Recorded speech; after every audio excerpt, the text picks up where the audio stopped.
In today's video, I'm going to teach you how to remove flickering from video in Capcut. If you've ever filmed under fluorescent lights, monitors or mixed lighting and noticed those distracting bands or pulsing brightness, this quick workflow will help you clean it up using Capcut's built-in tool. Start by opening your web browser and heading to capcut.com. We'll be working in the online editor. Once the editor loads, choose the canvas that fits your final destination. Canvas simply means the aspect ratio of your project.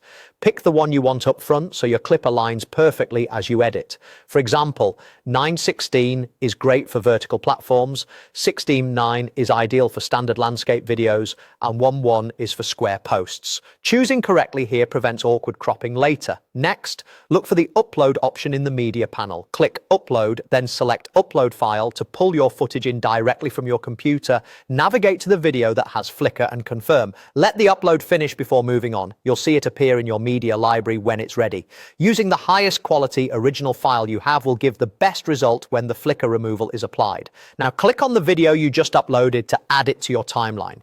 If your canvas and clip have different shapes, Capcut will fit it to your project automatically, and you can adjust the framing later if needed. The important thing is that your clip is selected because the next step applies to the selected piece of media.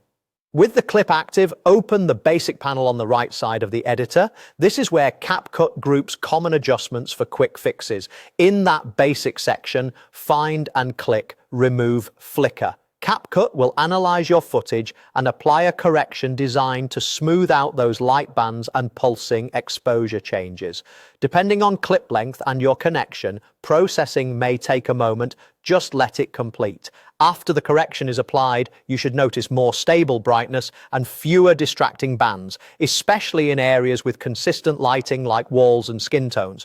If the option appears inactive, make sure your clip is actually selected in the timeline. Also keep in mind that this tool targets light-induced flicker. It won't change color grading or fix motion blur, and extremely severe flicker from mismatched shutter speeds may improve but not disappear completely. And that's the full workflow. Visit capcut.com, choose your canvas, upload your file, add the clip to your timeline, open the basic panel and use Remove Flicker. It's a simple, effective way to rescue otherwise great footage and make your video look clean and professional. Thanks for watching and happy editing.